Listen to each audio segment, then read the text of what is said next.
ಗುರುದೇವ್, ಕುಂಭರಾಶಿಯವರಿಗೆ ಬಹಳ ಒಂದು ವಿಶೇಷವಾದಂತಹ ಸಂದರ್ಭ. ಯಾಕೆ ಅಂದ್ರೆ ಶನಿ 7.5ನ ಕೊನೆಯ ಹಂತ. ಇನ್ನು ಒಂದೂವರೆ ವರ್ಷ ಇರ್ಬೋದು. ಇಷ್ಟು ಸಮಯ ಗುರುಬಲ ಇತ್ತು, ಕೆಲಸ ಹೆಂಗೋ ನಡೀತಾ ಇತ್ತು.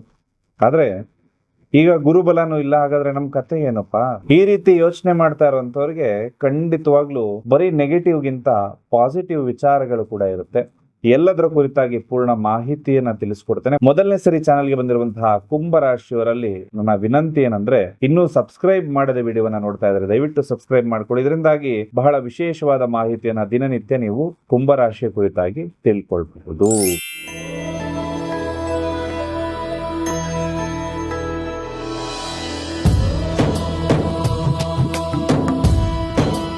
ಹಾಗೆ ಕುಂಭರಾಶಿ ಕುಂಭ ಲಗ್ನದಲ್ಲಿ ಜನಿಸಿರುವಂತವರಿಗೆ ವಿಶೇಷವಾಗಿರ್ತಕ್ಕಂತಹ ಮಾಸ ಇದಾಗಿರುತ್ತೆ. ಯಾಕೆ ಅಂತಂದ್ರೆ ಅದರ ಪೂರ್ಣ ವಿಸ್ತಾರವನ್ನ ತಿಳಿಸ್ಕೊಡುತ್ತೇನೆ. ಅದಕ್ಕಿಂತ ಮುಂಚೆ ಯಾವ್ಯಾವ ಗ್ರಹಗಳ ಸಂಚಾರ ಏನೇನಿದೆ ಅಂತ ಹೇಳಿ ತಿಳ್ಕೊಬರೋಣ.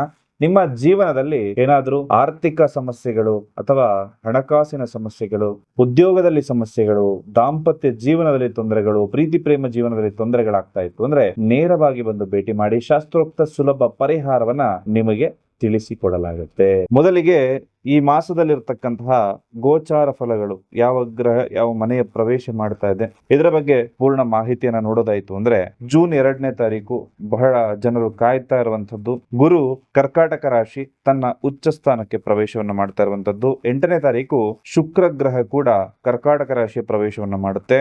15ನೇ ತಾರೀಕು ಸೂರ್ಯಗ್ರಹ ಮಿಥುನ ರಾಶಿಯ ಪ್ರವೇಶವನ್ನ ಮಾಡುವಂತದ್ದು. 21ಕ್ಕೆ ಕುಜಗ್ರಹ ವೃಷಭ ರಾಶಿಯ ಪ್ರವೇಶವನ್ನ ಮಾಡುವಂತದ್ದು. 22ನೇ ತಾರೀಕಿಗೆ ಬುಧ ಗ್ರಹ ಕರ್ಕಾಟಕ ರಾಶಿ ಪ್ರವೇಶ ಮಾಡುವಂಥದ್ದು. ಅಲ್ಲಿಗೆ ಕರ್ಕಾಟಕ ರಾಶಿಯಲ್ಲಿ 3 ಗ್ರಹಗಳ ಒಂದು ಸಮ್ಮಿಲನ ಆಗ್ತಕ್ಕಂಥದ್ದು ತುಂಬಾ ಫೈನಾನ್ಷಿಯಲ್ ಗೇನ್ಸ್ ಎಲ್ಲವನ್ನ ಕೂಡ ತಂದು ಕೊಡುತ್ತೆ. ಅದೇ 29ನೇ ತಾರೀಕು ಮತ್ತೆ ಬುಧ ರೆಟ್ರೋಗ್ರೇಡ್ ಆಗಿ ಮಿಥುನ ರಾಶಿಯ ಹಿಂತಿರುಗಿ ಬರ್ತಕ್ಕಂಥದ್ದಿರುತ್ತೆ. ಹಾಗೆ ಈ ಒಂದು 3 ಗ್ರಹಗಳು ಕೂಡ ಒಂದೇ ಮನೆಯಲ್ಲಿ ಸೇರ್ತಕ್ಕಂಥದ್ದು. ಅದು ಬುಧ ಗುರು ಶುಕ್ರ. ಇದು ಫೈನಾನ್ಷಿಯಲ್ ಸಮಸ್ಯೆಗಳಿಗೆ ಎಲ್ಲದಕ್ಕೂ ಕೂಡ ಉತ್ತಮ ಪರಿಹಾರ ಅಂತ ಹೇಳುವಂತದ್ದಾಗ್ಬೋದು, ಅಥವಾ ಯೋಗಗಳು. ಪ್ರತಿಯೊಂದು ರಾಶಿಗೂ ಕೂಡ ಯೋಗವನ್ನ ಇದು ಕ್ರಿಯೇಟ್ ಮಾಡುತ್ತೆ. ನಮಗೆ ಹಣಕಾಸಿನ ಸಮಸ್ಯೆ ತುಂಬಾ ಇದೆ, ತುಂಬಾ ದುಡ್ಡಿನ ಸಮಸ್ಯೆಗಳಿದೆ ಅಂತ ಹೇಳಿ ಬಹಳಷ್ಟು ಜನ ಫೋನ್ ಮಾಡಿ ಪ್ರಶ್ನೆಗಳನ್ನ ಕೇಳ್ತಾ ಇರ್ತಾರೆ. ಹಾಗೆ ಎಷ್ಟೇ ದುಡಿದ್ರೂ ಕೂಡ ಕೈಯಲ್ಲಿ ದುಡ್ಡು ನಿಲ್ತಾ ಇಲ್ಲ. ಬರಬೇಕಾಗಿರುವಂತಹ ದುಡ್ಡು ಸರಿಯಾದ ಸಮಯಕ್ಕೆ ನಮಗೆ ಬಂದು ತಲುಪ್ತಾ ಇಲ್ಲ. ಸಾಲ ಬಾಧೆಯಿಂದ ನಮಗೆ ಹೊರಬರೋದಕ್ಕಾಗ್ತಾ ಇಲ್ಲ. ಈ ರೀತಿ ಅನೇಕ ಹಣಕಾಸಿನ ಸಮಸ್ಯೆಗಳನ್ನ ಎದುರಿಸ್ತಾ ಇರುವಂತಹ ಬಹಳಷ್ಟು ಜನರು ಇರ್ತಾರೆ. ನಿಮ್ಮೆಲ್ಲರಿಗೂ ಕೂಡ ವಿಶೇಷವಾಗಿ ಸುಲಭವಾಗಿರತಕ್ಕಂತಹ ಪರಿಹಾರವೊಂದನ್ನು ತಿಳಿಸ್ಕೊಡ್ತಾ ಇದ್ದೇನೆ. ಸುಮಾರು ಒಂದು 3 ತಿಂಗಳ ಹಿಂದೆ ಇರಬಹುದು, ಮಂಜುನಾಥ್ ಅಂತ ಹೇಳಿ ವಿದ್ಯಾರಣ್ಯಪುರದಿಂದ ನಮ್ಮನ್ನ ಕಾಂಟ್ಯಾಕ್ಟ್ ಮಾಡಿರ್ತಾರೆ ಫೋನ್ ಮುಖಾಂತರದಲ್ಲಿ. ಅವ್ರಿಗೆ ಒಂದಷ್ಟು ದಾಂಪತ್ಯ ಜೀವನದಲ್ಲಿ ಸಮಸ್ಯೆಗಳಾಗ್ತಾ ಇರುತ್ತೆ, ಅದಕ್ಕೆಲ್ಲ ಪರಿಹಾರ ಆಗಿರುತ್ತೆ, ಅಭಿವೃದ್ಧಿನೂ ಹೊಂದಿರ್ತಾರೆ. ಆ ನಂತರ ಅವ್ರು ಕೇಳ್ತಾರೆ, ಫೈನಾನ್ಸ್ ಎಲ್ಲ ಅಭಿವೃದ್ಧಿ ಆಗ್ಲಿಕ್ಕೆ ಏನಾದ್ರೂ ಒಂದು ಪರಿಹಾರ ಇದೆಯಾ ಅಂತ ಹೇಳಿ. ಆಗ ಅವ್ರಿಗೆ ವಿಶೇಷವಾದ ಪರಿಹಾರ ನಾನು ಸೂಚಿಸಿರ್ತೀನಿ. ಅದೇನಂದ್ರೆ ಧನವಶೀಕರಣ ಮಣಿಗಳಾಗಿರುತ್ತೆ. ಧನ ಆಕರ್ಷಣೆ, ಧನವಶೀಕರಣ ಮಣಿಗಳು. ಇದನ್ನ ಕೈಯಲ್ಲಿ ಹಾಕೊಳ್ಳಿ ಅಂತ ಹೇಳಿದ್ದೆ.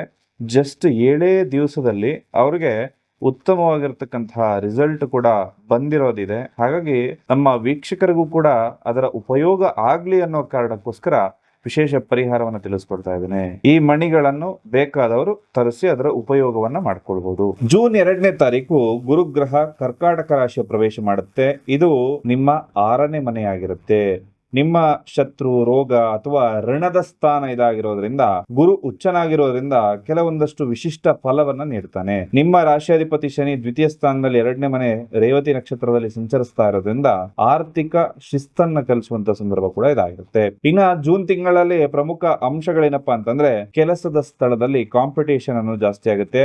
ಗುರುವಿನ ಬಲದಿಂದ ಶತ್ರುಗಳನ್ನ ಮೆಟ್ಟಿ ನಿಲ್ತಾ ಇದ್ರಿ, ಗುರುವಿನ ಬಲ ದೂರ ಆಗ್ತಾ ಇದೆ.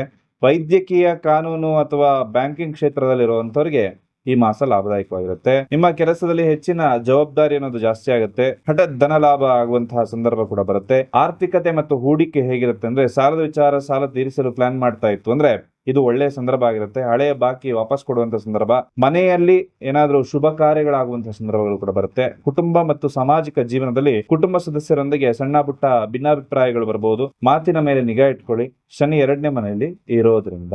ಹಾಗೂ ಮಕ್ಕಳು ವಿದ್ಯಾಭ್ಯಾಸದಲ್ಲಿ ಅಥವಾ ಆರೋಗ್ಯದಲ್ಲಿ ಹೆಚ್ಚಿನ ಕಾಳಜಿಯನ್ನು ವಹಿಸ್ಕೊಳ್ಬೇಕಾಗತ್ತೆ.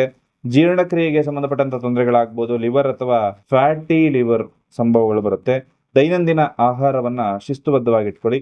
ಇನ್ನು ಭೂಮಿ ಅಥವಾ ಆಸ್ತಿ ವ್ಯವಹಾರ ಮಾಡ್ತಾ ಇದ್ರೆ ಯಶಸ್ಸಾಗುತ್ತೆ. ಇದು ಕುಂಭರಾಶಿಯವರಿಗೆ ಪಾಸಿಟಿವ್ ಪಾಯಿಂಟ್. ಹೊಸ ಐಡಿಯಾಗಳು ನಿಮ್ ತಲೆಯಲ್ಲಿ ಬಂದು ಅದರಿಂದಾಗಿ ಧನಲಾಭ ಆಗುವಂತ ಸಂದರ್ಭ. ಏನೊಂದು ಕೆಲಸ ಕಷ್ಟಪಟ್ಟು ಮಾಡ್ತಾ ಇರ್ತೀವಿ, ಸುಲಭವಾಗಿ ಮಾಡುವಂತಹ ದಾರಿ ನಿಮ್ಗೆ ಕಂಡು ಬರುತ್ತೆ. ಹಾಗೂ ಗುರುವಿನ ಅನುಗ್ರಹದಿಂದ ಖಂಡಿತವಾಗೂ ಆರ್ಥಿಕ ಸ್ಥಿತಿ ಅನ್ನೋದು ಚೆನ್ನಾಗಾಗುತ್ತೆ.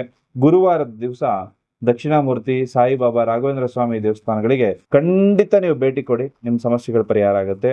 ಇನ್ನ ಶಾರ್ಟ್ ಕಟ್ ಮೂಲಕ ಹಣ ಮಾಡಬೇಕು ಅಂತ ನೋಡ್ತಾ ಇದ್ರೆ ಖಂಡಿತವಾಗ್ಲೂ ಕಷ್ಟ ಇರುತ್ತೆ. ನಿಮ್ಮ ಜೀವನದಲ್ಲಿ ದಾಂಪತ್ಯ, ಆರೋಗ್ಯ ಅಥವಾ ಪ್ರೀತಿ ಪ್ರೇಮ ವಿಚಾರದಲ್ಲಿ ತೊಂದರೆಗಳಾಗ್ತಾ ಇತ್ತು ಅಂದ್ರೆ ನೇರವಾಗಿ ಬಂದು ಭೇಟಿ ಮಾಡಿ ಶಾಸ್ತ್ರೋಕ್ತ ಸುಲಭ ಪರಿಹಾರ ತಿಳಿಸ್ಕೊಡ್ಲಾಗುತ್ತೆ. ದೂರದ ಊರಿನವರಿಗೆ ಫೋನ್ ಮುಖಾಂತರ ಕೂಡ ಪರಿಹಾರ ತಿಳಿಸ್ಕೊಡ್ಲಾಗುತ್ತೆ. ಎಲ್ರಿಗೂ ಕೂಡ ಶುಭವಾಗ್ಲಿ. ಸರ್ವೇ ಜನ ಸುಖಿನೋ ಭವಂತು.